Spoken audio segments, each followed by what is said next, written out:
December மாதம் 7ஆம் தேதி திருவருகை காலம் 2ஆம் வாரம் ஞாயிற்றுக்கிழமை.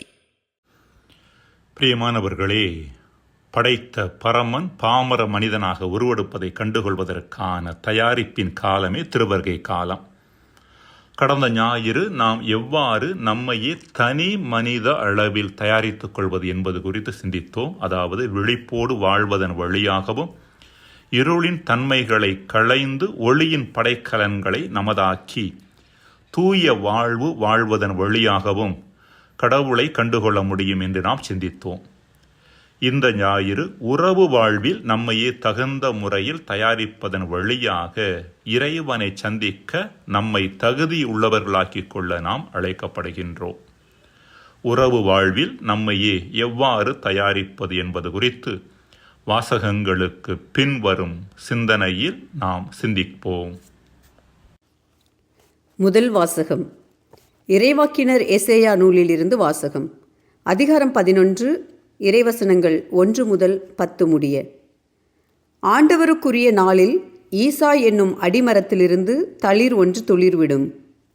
அதன் வேர்களிலிருந்து கிளை ஒன்று வளர்ந்து கனி ஆண்டவரின் ஆவி அவர் மேல் தங்கியிருக்கும். ஞானம், மெய்யுணர்வு, அறிவுத்திறன், ஆற்றல், நுண்மதி, ஆண்டவரை பற்றிய அச்ச உணர்வு இவற்றை அந்த ஆவி அவருக்கு அருளும். அவரும் ஆண்டவருக்கு அஞ்சி நடப்பதில் மகிழ்ந்திருப்பார். கண் கண்டதை கொண்டு மட்டும் அவர் நீதி வழங்கார். காதால் கேட்டதை கொண்டு மட்டும் அவர் தீர்ப்பு செய்யார். நேர்மையோடு ஏழைகளுக்கு நீதி வழங்குவார். நடுநிலையோடு நாட்டின் எளியோரது வழக்கை விசாரிப்பார். வார்த்தை எனும் கோலினால் கொடியவரை அடிப்பார். உதட்டில் எழும் மூச்சினால் தீயோரை அழிப்பார். நேர்மை அவருக்கு அரைக்கச்சை, உண்மை அவருக்கு இடைக்கச்சை. அந்நாளில் ஓநாய் செம்மறியாட்டு குட்டியோடு தங்கியிருக்கும். அக்குட்டியோடு சிறுத்தை புலி படுத்து கொள்ளும். கன்றும் சிங்கக்குட்டியும் கொழுத்த காளையும் கூடி வாழும். பச்சிலம் குழந்தை அவற்றை நடத்தி செல்லும். பசுவும் கரடியும் ஒன்றாய் மேயும். அவற்றின் குட்டிகள் சேர்ந்து படுத்து கிடக்கும். சிங்கம் மாட்டைப் போல் வைக்கோல் தின்னும். பால் குடிக்கும் குழந்தை விரியன் பாம்பின் வலையில் விளையாடும். பால்குடி மறந்த பிள்ளை கட்டுவிரியன் வலையினுள் தன் கையை விடும். என் திருமலை முழுவதிலும் தீமை செய்வார் எவரும் இல்லை, கேடு விளைவிப்பார் யாரும் இல்லை. ஏனெனில் கடல் தண்ணீரால் நிறைந்திருக்கிறது போல மண்ணுலகம் ஆண்டவராம் என்னை பற்றிய அறிவால் நிறைந்திருக்கும். அந்நாளில் மக்கள் இனங்களுக்கு சின்னமாய் விளங்கும் ஈசாயின் வேரை பிற இனத்தார் தேடி வருவார்கள். அவர் இளைப்பாறும் இடம் மாட்சி நிறைந்ததாக இருக்கும். ஆண்டவரின் அருள்வாக்கு. இறைவா, உமக்கு நன்றி.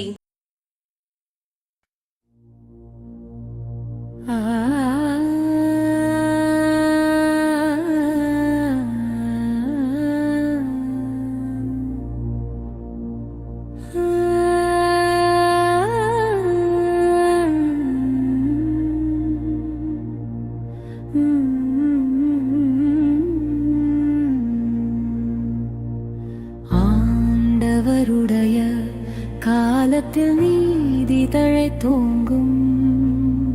ஆண்டவருடைய காலத்தில் நீதி தழைத்தோங்கும். கடவுளே, அரசருக்கு உமது நீதி தீர்ப்பை வழங்கும் ஆற்றலை அளியும். அரசமை உமது நீதி விளங்கச் செய்யும். அவரும் மக்களை நீதியோடு ஆழ்வாராக.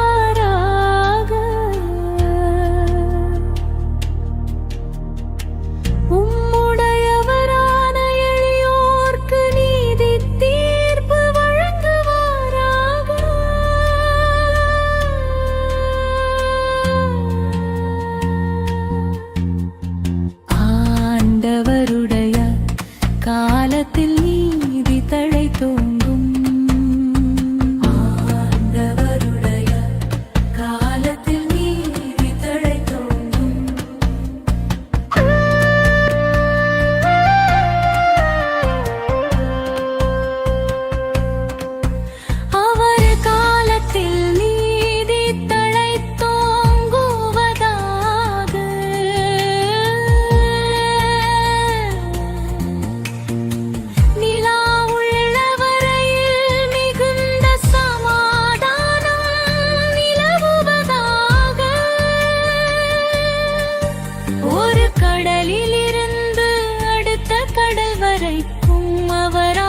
ஆட்சி செலுத்துவார். பேராற்றிலிருந்து உலகின் எல்லை வரைக்கும் அவர் அரசாழ்வார். ஆண்டவருடைய காலத்தில் நீதி தழைத்தொங்கும்.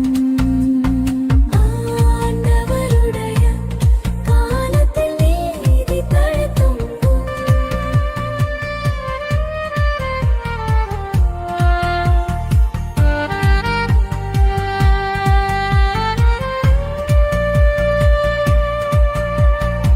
தம்மை நோக்கி மன்றாடும் ஏழைகளையும் திக்கற்ற எளியோரையும் அவர் விடுவிப்பார்.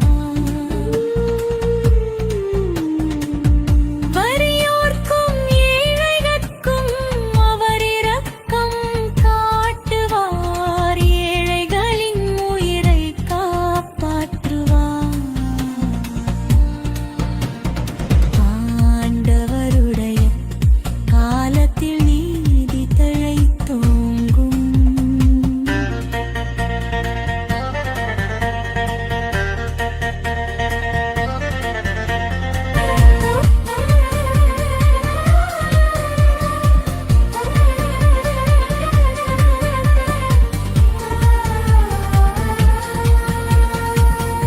அவர் பெயர் என்றென்றும் நிலைத்திருப்பதாக. கதிரவன் உள்ள வரையில் அவர் பெயர் நிலைப்பதாக. அவர் மூலம் மனிதர் ஆசி பெற விழைவராக. எல்லா நாட்டினரும் அவரை நற்பேறு பெற்றவர் என வாழ்த்துவராக. ஆண்டவருடைய காலத்தில் நீதி தழைத்தொங்கும். ஆண்டவருடைய காலத்தில் நீதி தழைத்தொங்கும்.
ஆண்டவருடைய காலத்தில் நீதி தழைத்தோங்கும். ஆண்டவருடைய காலத்தில் நீதி தழைத்தோங்கும். இரண்டாம் வாசகம். தூய பவுல் ரோமியருக்கு எழுதிய திருமுகத்தில் இருந்து வாசகம். அதிகாரம் 15, இறை வார்த்தைகள் 4-9 முடிய. சகோதரர் சகோதரிகளே, முற்காலத்தில் எழுதப்பட்டவை அனைத்தும் நமக்கு அறிவுரையாகவே எழுதப்பட்டன. மறைநூல் தரும் மன உறுதியினாலும் ஊக்கத்தினாலும் நமக்கு எதிர்நோக்கு உண்டாகிறது. கிறிஸ்து இயேசுவின் முன்மாதிரிக்கு ஏற்ப நீங்கள் ஒரே மனத்தினராய் இருக்குமாறு மன உறுதியையும் ஊக்கத்தையும் தரும் கடவுள் உங்களுக்கு அருள் புரிவாராக. இவ்வாறு நீங்கள் அனைவரும் ஒருமனப்பட்டு நம் ஆண்டவர் இயேசு கிறிஸ்துவின் கடவுளும் தந்தையுமானவரை ஒருவாய்ப்பட போற்றி புகழ்வீர்கள். ஆகையால் கிறிஸ்து உங்களை ஏற்றுக்கொண்டது போல நீங்களும் ஒருவரை ஒருவர் ஏற்றுக்கொள்ளுங்கள்.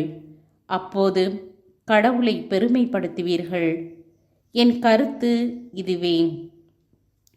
கடவுள் உண்மையுள்ளவர் என்பதை காட்டுமாறு கிறிஸ்து விருத்த சேதனம் செய்து கொண்டவர்களுக்கு தொண்டரானார். மூதாதையருக்கு தரப்பட்ட வாக்குறுதிகளை உறுதிப்படுத்தவும், பிற இனத்தார் கடவுளுடைய இரக்கத்தை பார்த்து அவரை போற்றி புகழவும் இவ்வாறு தொண்டரானார். ஆகவே பிற இனத்தாரிடையே உம்மை போற்றுவேன், உமது பெயருக்கு புகழ் மாலை சாற்றுவேன் என இதை குறித்து மறைநூலில் எழுதியுள்ளது. ஆண்டவரின் அருள்வாக்கு. இறைவா உமக்கு நன்றி. நற்செய்தி வாசகம். மனம் மாறுங்கள், ஏனெனில் விண்ணரசு நெருங்கி வந்துவிட்டது. மத்தேயு எழுதிய தூய நற்செய்தியிலிருந்து வாசகம். அதிகாரம் 3 வசனங்கள் 1-12 வரை. அக்காலத்தில் திருமுழுக்கு யோவான் யூதேயாவின் பாலநிலத்திற்கு வந்து, மனம் மாறுங்கள், ஏனெனில் விண்ணரசு நெருங்கி வந்துவிட்டது என்று பறைசாற்றி வந்தார். இவரை குறித்தே பாலநிலத்தில் குரல் ஒன்று முழங்குகிறது: ஆண்டவருக்காக வழியை ஆயத்தமாக்குங்கள், அவருக்காக பாதையை செம்மையாக்குங்கள் என்று இறைவாக்கினர் எசாயா உரைத்துள்ளார். இந்த யோவான் ஒட்டக முடியாலான ஆடையை அணிந்திருந்தார். தோல் கச்சையை இடையில் கட்டியிருந்தார். வெட்டுக்கிளியும் காட்டு தேனும் உண்டு வந்தார். எருசலேமிலும் யூதேயா முழுவதிலும் ஜோர்தான் ஆற்றை அடுத்துள்ள பகுதிகள் அனைத்திலும் இருந்தவர்கள் அவரிடம் சென்றார்கள். அவர்கள் தங்கள் பாவங்களை அறிக்கையிட்டு ஜோர்தான் ஆற்றில் அவரிடம் திருமுழுக்கு பெற்று வந்தார்கள். பரிசேயர் சதுசேயரில் பலர் தம்மிடம் திருமுழுக்கு பெற வருவதைக் கண்டு அவர் அவர்களை நோக்கி, விரியன் பாம்பு குட்டிகளே, வரப்போகும் சினத்திலிருந்து தப்பிக்க இயலும் என உங்களிடம் சொன்னவர் யார்? நீங்கள் மனம் மாறியவர்கள் என்பதை அதற்கேற்ற செயல்களால் காட்டுங்கள். ஆபிரகாம் எங்களுக்கு தந்தை என உங்களிடையே சொல்லி பெருமை கொள்ள வேண்டாம். இக்கற்களில் இருந்தும் ஆபிரகாமுக்கு பிள்ளைகளை தோன்றச் செய்ய கடவுள் வல்லவர் என உங்களுக்கு சொல்லுகிறேன். ஏற்கனவே மரங்களின் வேரருகே கோடரி வைத்தாயிற்று. நற்கனி தராத மரங்கள் எல்லாம் வெட்டப்பட்டு தீயில் போடப்படும்.